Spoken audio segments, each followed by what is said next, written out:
tes 1 2 3.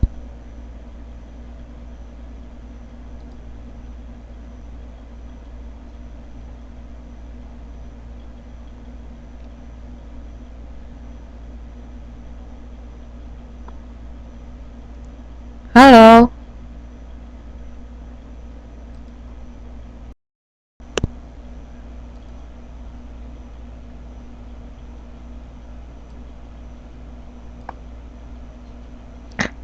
Halo, ada yang bisa dengar suara saya?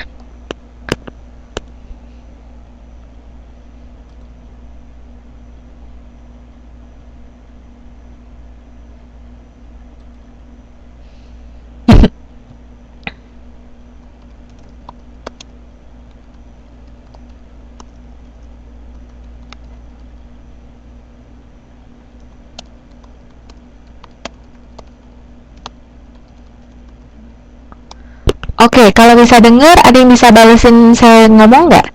Karena saya nggak bisa dengar suaranya Mbak Dina sama Mbak Yuliana nih.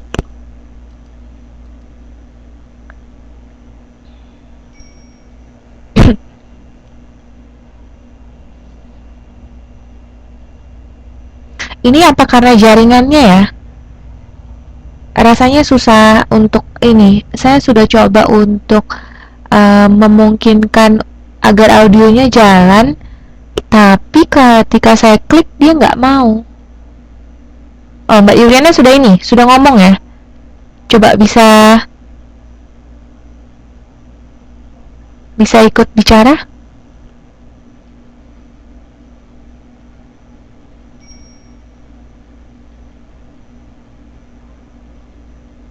Halo, Mbak, mungkin bisa di...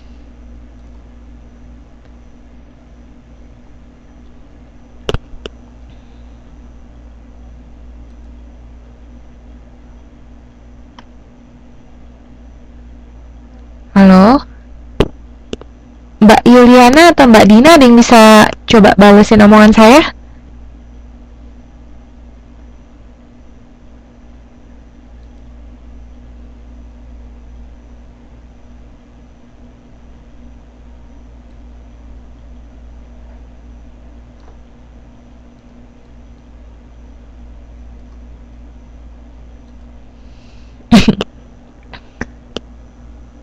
Eh, oh, oke.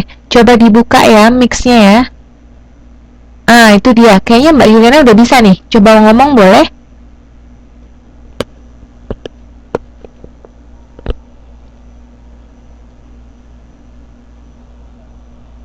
Halo?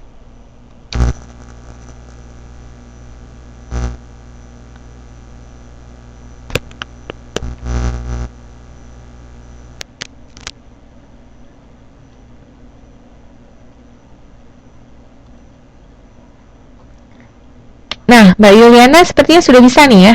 Bener nggak? Mbak Dina masih proses.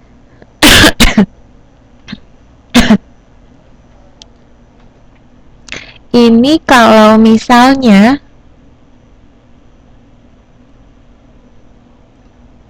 Sebentar.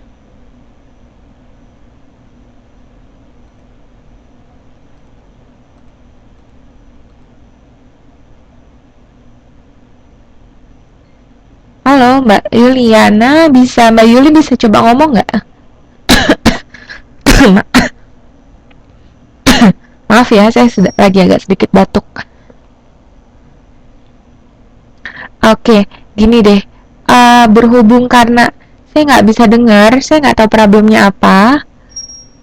Perkuliahan Wiziknya kan nggak mungkin di ini ya, nggak mungkin dibatalin juga ya. Aku coba memberikan penjelasan. Kalau misalnya ternyata nanti ada pertanyaan, coba ditulis aja bagaimana. Kalau misalnya pesan ini sampai ke Mbak Dina sama Mbak Yuli, tolong balas aku lewat tulisannya.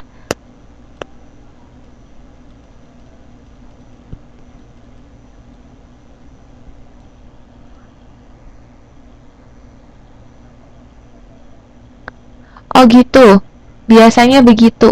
Oh oke, nggak apa-apa deh kalau gitu. Gimana? Mau bisa dimulai aja perkuliahannya? Jadi kalau misalnya nanti ada pertanyaan, Ditulis aja deh ya kalau gitu ya. Nanti tinggal ditanyain langsung aja ke aku. Ya, jadi partisipasinya nanti aku akan lihat dari um, jawaban-jawaban atau pertanyaan-pertanyaan dari mbak-mbak sekalian ya. Gimana? Oke ya? Kalau oke, aku minta tolong jawabannya sekali lagi deh. Dijawab mungkin oke gitu. Karena aku nggak tahu nih kedengeran atau enggak. Oke, kalau gitu ya. Oke. Nah, sekarang assalamualaikum. Nah, ini kita tutorial pertama. Saya akan membahas tentang modul 2 ya. Dengan saya lagi, udah pernah ketemu juga ya. Oke, saya lanjut aja kalau gitu ya.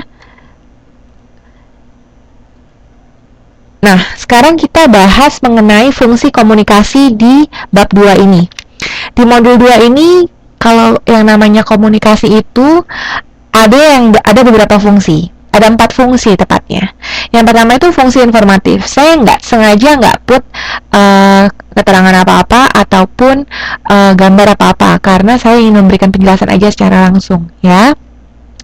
Nah, fungsi informatif namanya juga informatif. Sifatnya itu memberikan informasi. Nah, boleh sekalian dibuka modulnya ya. Boleh sekalian buka modulnya halaman 2.4. Di sana ada tertulis bahwa kalau kita beli celana jeans pasti ada ukurannya. Ada tulisannya S, M, atau L, ya kan? Nah, itu adalah salah satu bentuk dari fungsi informatif sebuah pesan. Kenapa? Karena pada saat kita mau beli celana itu, kita tahu mana ukuran yang cocok sama kita. Kalau nggak ada tulisannya, 30 misalnya atau 27, 28, sulit gitu loh. Kita nggak tahu ini kira-kira cukup nggak ya, muat nggak ya. Belum lagi merek jeans itu sendiri. Biasanya Levi's kalau yang terkenal, ya kan. Pasti dong kalau misalnya kita pakai celana atau tas deh, kita sebutnya tas Louis Vuitton gitu ya, yang brand mahal, atau tas Chanel. Kita lihatnya aja, waduh, ini banget ya, pasti kira-kira orangnya orang berada ya, karena pasti tuh harganya mahal sekali. Padahal mungkin bisa aja tas dan celananya itu KW. Oh, halo, suaranya double. Suaranya double kenapa ya? Jadi posisinya ini enggak ini ya. Oke, saya coba deh. Halo, Mbak Yuliana ada di sana? Suaranya pecah-pecah. Nggak kedengeran ya. Tapi penjelasan saya jelas nggak? Ini saya rasa kemungkinan besar akibat jaringan. Akibat jaringannya.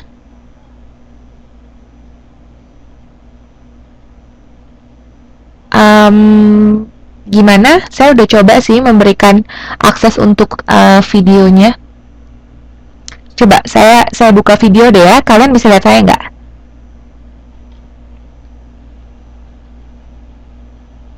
Bisa lihat saya? Ada kedengaran suaranya? Oke. Kemudian bisa dengar suara saya? Dengar. Oke. Dengar suara saya, lihat videonya saya juga. Tapi ini bisa ngomong nggak Mbak? Maksudnya coba ngomong karena saya nggak bisa dengar suaranya.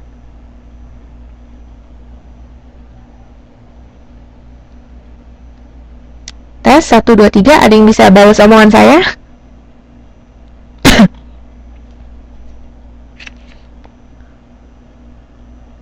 Halo? Bisa dengar suara saya? Oh oke, nggak apa-apa Mbak Dina. Nggak apa-apa Mbak Dina. Yang penting Mbak Dina bisa dengar suara saya ya.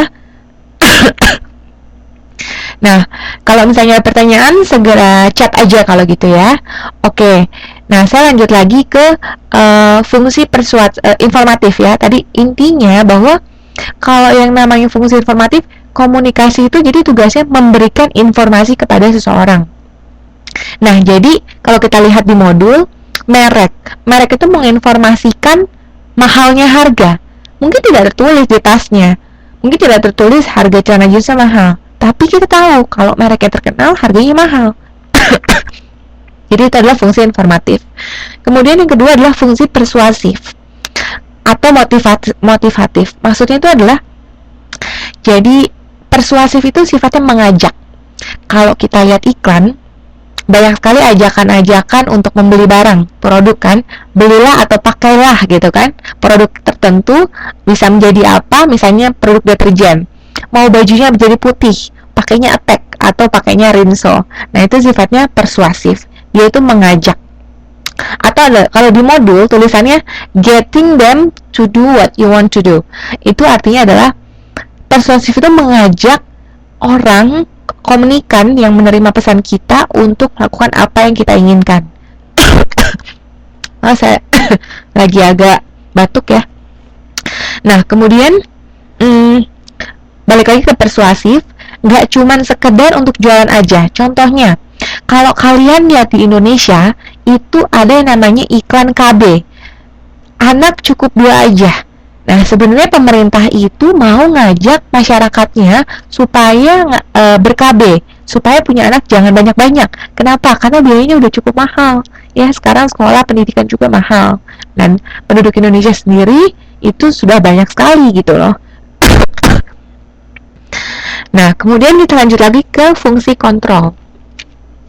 Fungsi kontrol itu sendiri adalah bagian dari persuasif juga ya, tapi dia lebih ke dalam mengkomunikasikan apa yang harus dikerjakan dan tidak harus dikerjakan oleh bawahan. Oke, jadi maksudnya fungsi kontrolnya adalah seperti ini. Kalau di dalam suatu perusahaan sudah ada peraturan. Oh, oke, selamat datang juga ya Mas Rian Ferdian ya. Oke, kedengaran ya suara saya ya, tapi saya nggak bisa dengar suara siapa-siapa nih di sini.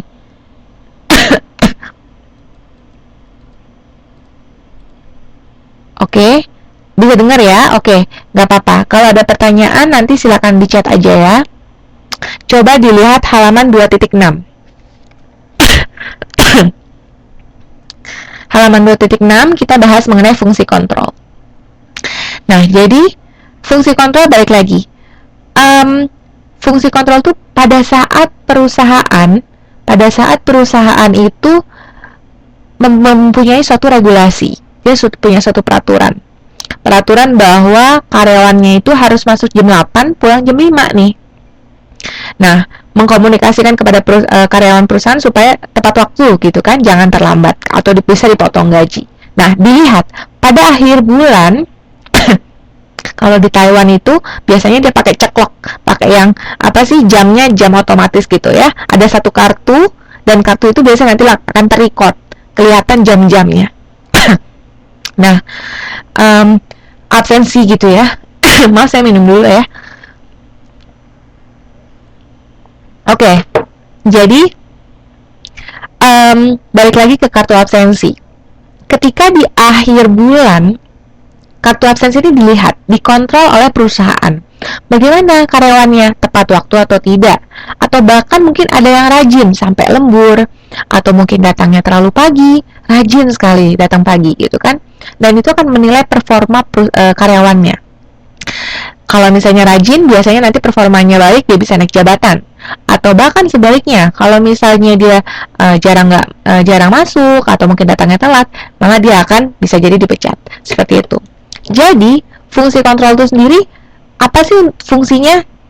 Biar kita tahu performa karyawan. Dan yang dikontrol nggak cuma karyawan. Contohnya, kalau di bagian produksi, dilihat, apalagi kalau di pabrik, mesin-mesin itu harus dijagain, ya kan? Kenapa? Karena adanya kontrol. Di situ nanti kita lihat apakah mesinnya itu sudah sesuai dengan fungsinya, berjalan dengan baik atau enggak, ada kerusakan atau enggak. Nah, kalau ada, dikomunikasikan deh ke bagian perusahaan, saya ke bagian teknisi, atau mungkin produk yang dihasilkan itu bentuknya nggak sesuai. Nah, berarti mesinnya ada masalah kan? Seperti itu. Oh, Mbak Desi Wulanti mau masuk Wizik tapi tidak bisa masuk. Kenapa ya? Sebentar.